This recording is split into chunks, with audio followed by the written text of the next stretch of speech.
Don't worry, I won't be around long anyway. He's not husband material. She smirked to my mom at family dinner. So I calmly finished eating and ghosted her for good. Now her family's ashamed after her abusive rebound dumped her broke, and she's desperately begging while I've upgraded to a better life.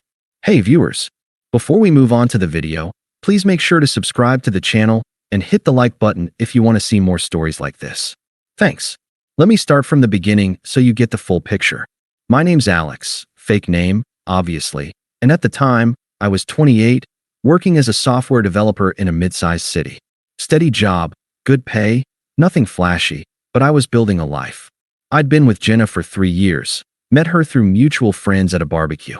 She was 27, trying to make it as a social media marketer, posting about lifestyle stuff, travel inspo, that kind of thing. She had big dreams, and I was all in on supporting them. From day one, I was the committed type. Not the flashy romantic gestures guy, but the reliable one. When she lost her first gig out of college, I covered her rent for 2 months without a second thought. We'll get through this together, I'd tell her. She had anxiety spikes, family drama. Her parents were divorced and always pulling her into their mess. And I'd be there, listening for hours, helping her sort it out. I even skipped a promotion opportunity that would have meant relocating because she said she needed stability here to build her brand. Flashback to about a year in. We were on a weekend trip I'd planned to a cabin upstate, just us. Over a bonfire, I pulled out a simple ring, not an engagement one, but a promise ring, and said, "Jenna, I see a future with you. Kids, a house, the whole thing." She teared up, said yes, and we talked about marriage someday. I thought that was us, locked in. But over the last 6 months or so, things shifted, subtly at first. She'd scroll through her phone during our dates, liking posts from these entrepreneur types, guys with flashy cars and vacation pics. She'd make little comments like, "Why don't we travel more? Life's too short for the same routine." I'd brush it off, thinking she was just stressed from work. But then came the comparisons. My friend Lisa's boyfriend surprised her with tickets to Europe. That's the kind of spontaneity I crave. It stung, but I didn't push. I upped my game, planned more dates, surprised her with flowers, but it felt like I was chasing a moving target. Emotionally, she started pulling away. Nights where she'd cancel plans last minute, saying she needed space to focus on me time. I'd find out later she was out with coworkers, including this guy Ryan from her office, a sales rep who drove a leased BMW and posted about his hustle nonstop. I wasn't jealous. I trusted her. But looking back, the signs were there. The late nights, networking, the secretive texts. She made me feel like a backup, reliable Alex, always there when the excitement fizzled elsewhere. I poured everything into us, sacrificed my own hobbies, like joining a local hiking group, because she wanted more couple time. But it was never enough. I'd lie awake some nights, confused as hell, wondering why the woman I loved seemed to resent my stability. Am I boring? I'd think. Is being dependable a flaw? It wore me down, but I stayed loyal. Never raised my voice, never accused her. I just kept showing up. That all culminated at my family's dinner. My parents had invited us over to celebrate my recent promotion. Nothing huge, just a step up at work with better hours. Mom cooked my favorite, lasagna, garlic bread, the works. Dad, my sister, her husband, small gathering, but warm. Jenna showed up late, phone in hand, barely engaging. I chalked it up to a bad day. We're all at the table, passing plates, chatting about my new role. Mom's beaming, says to Jenna, "We're so proud of Alex. He's going places. You two make such a great team. When's the wedding talk starting?" Jenna sets down her fork, takes a sip of wine, and with this little smirk, looks right at my mom and says, "Don't worry, I won't be around long anyway. He's not husband material." The room goes dead silent. My fork freezes midair. Mom's face drops, like she's been slapped. Dad clears his throat awkwardly. My sister shoots me a wide-eyed glance, mouthing, "What the?" I feel my chest tighten, heat rising in my face, but I don't say a word yet. Jenna just sits there, smug as ever, like she's dropped a mic. Mom stammers, "Jenna, honey, what do you mean? Alex is the most caring guy I know." Jenna laughs, a short, dismissive chuckle, and leans back in her chair. "Oh, come on. He's sweet, sure.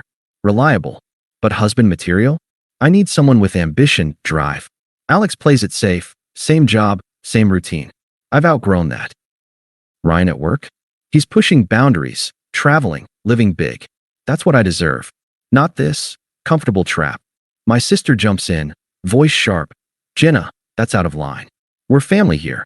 But Jenna waves her off, turning to me now, eyes cold. Alex, let's be real. You've been my safety net for years. I appreciate it, but I'm not settling. I've been talking to Ryan for months. He gets my energy. We click on a level you, and I never did. This. She gestures around the table. It's cute, but it's not my future. Mom's tearing up now. Dad's gripping his napkin. I can feel everyone's eyes on me, the humiliation burning. She's not just breaking up with me. She's doing it here, in front of my family, twisting the knife with her justifications. You always said you wanted me happy, she adds, with that entitled tone. Well, this makes me happy. Ryan challenges me. You just comfort me. And that's not enough anymore. Her logic's all twisted, framing my loyalty as a flaw, her betrayal as self-growth.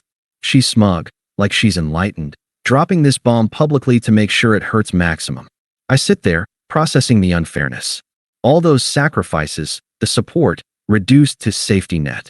It's outrageous, but in that moment, I feel the confusion lift a bit. This is who she is. I don't explode. Don't beg or argue. My heart's pounding, but I set my fork down slowly, wipe my mouth with the napkin, and say quietly, okay. That's it. Just okay. Jenna blinks, like she expected a fight. That's all you have to say. I nod, stand up, and start clearing my plate. Habit, I guess. The table's still silent. Mom whispers, Alex. But I give her a small smile, like it's fine. We finish the meal in awkward quiet. Jenna picks at her food, glancing at her phone, probably texting Ryan. No one brings it up again. Dad steers talk to sports, but it's forced. After dessert. Yeah, we powered through. Everyone hugs goodbye. Jenna and I walk to my car. The drive to her apartment is tense, silent at first. She breaks it halfway. So that's it? You're not even going to fight for us. I keep my eyes on the road. What's there to fight for? You've made your choice. She scoffs. God, see? This is what I mean. No passion. Ryan would've. Jenna. I cut in, calm as I can manage. I heard you. We're done. We pull up to her place. She grabs her bag, hesitates. You dropping me off like this? No coming up to talk. I unlock the doors. Good night, Jenna. She gets out, slams the door a bit harder than needed, and struts inside without looking back. I sit there for a minute, breathing deep. The confusion hits hard now. Why'd she do it like that? Publicly? But I don't call after her. Don't text.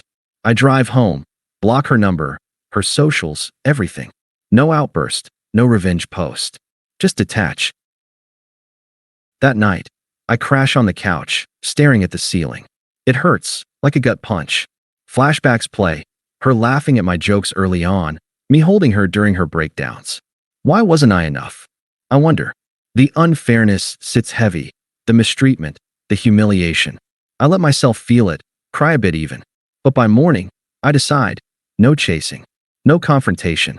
She's gone, and I'm walking away. The next weeks are rough. I throw myself into work, hit the gym for the first time in years, reconnect with old friends. Therapy helps, unpacking how I ignored the red flags.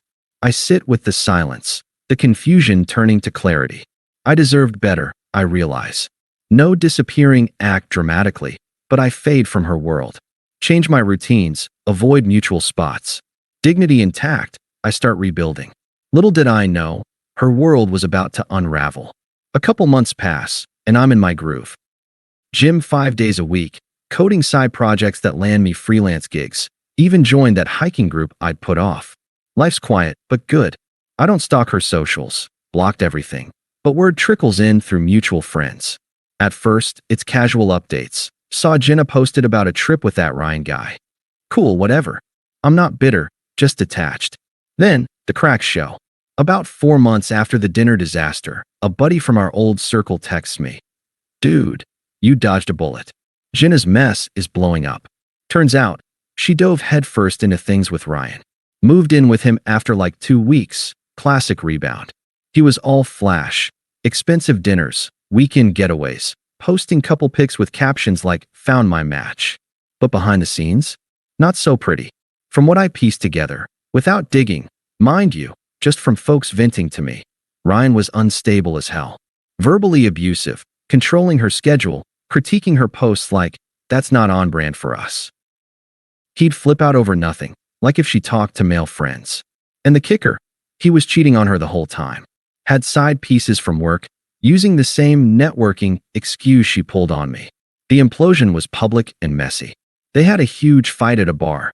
Mutual friend was there, and Ryan screamed at her in front of everyone, calling her clingy trash. Dumped her right then, kicked her out of his place. But he didn't stop. Posted shady stories online implying she was the crazy one. Even leaked some private texts where she begged him to stay. Her social media tanked. Followers dropped. Brands pulled collabs. Worse, since Ryan was her coworker, HR got involved in the drama. She got let go for unprofessional conduct. Boom, jobless, broke, crashing on a friend's couch. That's when her family entered the picture. Jenna's folks had always been intense. Mom's the enabler type, dad's gruff, but fair. They'd liked me, or so I thought. Holidays together, all that. But after the breakup, radio silence from them. Until now. Her mom calls me out of the blue, 6 months in. I almost don't pick up, but curiosity wins. Alex, it's Karen. We need to talk about Jenna. Turns out, the family's ashamed. Jenna spun tales at first. Alex was holding me back, but when Ryan's abuse came out, and she showed up at their door broke and hysterical, the truth spilled. Dad confronted her. You threw away a good man for that loser? Siblings distanced themselves. Her brother straight up said, you're on your own. Learn from this. They saw her isolation. Friends bailed after the scandal, tired of her drama. She was unraveling, crying spells, no gigs, scraping by on odd jobs. Karen apologizes profusely. We didn't know how bad it was. You were always so good to her. I listen politely, but don't engage much. It's satisfying, in a quiet way, not revenge, just justice. Her betrayal boomeranged. She discarded me like yesterday's news, and now she's the one discarded, irrelevant in her own circle. Her family's shame seals it. They're not defending her anymore. They're regretting enabling her entitlement. I don't gloat. Don't reach out. But yeah, karma hit hard. She built her better life on sand, and it crumbled. Me? I'm solid, focusing on my own rise. The attempt starts small, about 7 months post-breakup. I'm at work when my phone buzzes. A text from an unknown number. It's her, probably a burner app. Hey Alex, it's Jenna. Can we talk? I miss our chats. I read it. Feel nothing. No anger, no pull. Delete and block. But she persists. Next day, another. I know I hurt you. Ryan was a mistake. Let's grab coffee. Ignored. Then the calls begin. Voicemail 1. Alex, pick up. I messed up big time. You were always there for me, and I took it for granted. Ryan, he wasn't who I thought. Abusive, controlling. I see now what I had with you. Her voice cracks a bit, but it's laced with that same entitlement, like I owe her closure. I listen once, then delete. No response. Escalation hits at 8 months. She shows up at my gym, must have asked around. I'm mid-set when she approaches, looking rough. Hair messy, eyes puffy. Alex, please. 5 minutes. I set the weights down, wipe sweat, keep it neutral. Jenna, what do you want? She launches in, desperate but still twisting logic. I was confused. You were so safe. I felt trapped. But Ryan showed me what real chaos is. I need stability now, you. We can start over. I'll change. I shake my head. You said I wasn't husband material. Remember? In front of my family. She flushes. That was stupid. I was trying to push you away because I was scared. But look at me now, alone, broke. My family's pissed, friends ghosted. You win, okay? Come back. Her hypocrisy shines, framing her betrayal as my fault, her karma as a bargaining chip. No, Jenna, we're done. I grab my bag and leave. She calls after. You're heartless. The toxic brigade follows. Her best friend ambushes me at a coffee shop a week later, clearly coordinated. Alex, Jenna's a wreck. She cries every night. Give her another chance. She's learned her lesson. I sip my coffee. Not my problem. She pushes. Come on. You loved her. Her family's begging too. Don't be petty. Unpleasant as hell. Guilt tripping. Like I'm the villain. Tell her to move on. I pay an exit. Then her family piles on. Dad texts, "Son, Jenna's in a bad spot. Ryan ruined her. You're a good man. Talk to her." Ignored. Mom calls again. "Alex, she's family to us. Don't throw away 3 years over one mistake. She's desperate. Help her out." Their tone's manipulative, unpleasant, pressuring me like I owe them. "Karen, respect my space." I hang up. By 9 months, Jenna's anger boils over. Ranting voicemails. "Fine, ignore me. You're pathetic anyway, hiding behind your dignity. Ryan was right. You're boring. But you'll regret this when I'm back on top." Texts flood. "You think you're better now? Enjoy your lonely life." It reveals her true colors. Desperate 1 minute, vicious the next. No real remorse, just wanting her safety net back. I block it all, document just in case. The attempts peak, then fade. But the power shifts clear. She's unraveling, grasping at me like I'm her lifeline. Me? I'm free, untouched. Fast forward to 10 months later, a mutual friend's wedding. I almost skip it, but decide to go. Life's too short.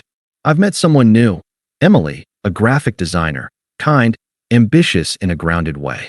We've been dating a couple months. She's the opposite of drama. The venue's beautiful, outdoor garden, string lights, laughter. I'm in a suit, chatting with old pals, Emily on my arm.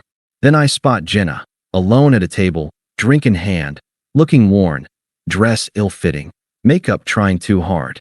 She approaches during cocktail hour, eyes darting to Emily. "Alex, wow, you look good. Can we talk?" Privately. Emily senses it, squeezes my hand. I stay put. "Jenna, this isn't the time."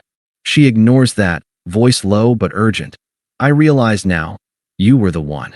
Ryan destroyed me, but it woke me up. I want us back. Please. Her desperation's on full display, guests glancing over. But I'm calm, evolved. No sympathy, no sorry about Ryan. Just facts. "Jenna, that chapter's closed. I've built something real here. Career booming, great people, peace I never had with you." I nod to Emily. "She's part of that now. You're not."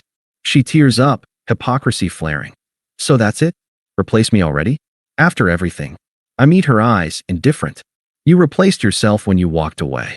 Good luck out there." We turn and mingle, leaving her standing. Later, a friend mentioned she left early, humiliated. Her family's texts stop after that. Me? I danced with Emily, laughed till dawn. She's irrelevant now. A lesson learned, nothing more. I've moved on completely, thriving in ways she never saw coming. If you're reading this, Jenna, thanks for the push. I'm better for it. Thanks for watching. Make sure to subscribe to the channel and hit the like button. What do you think about this story? Share it in the comments.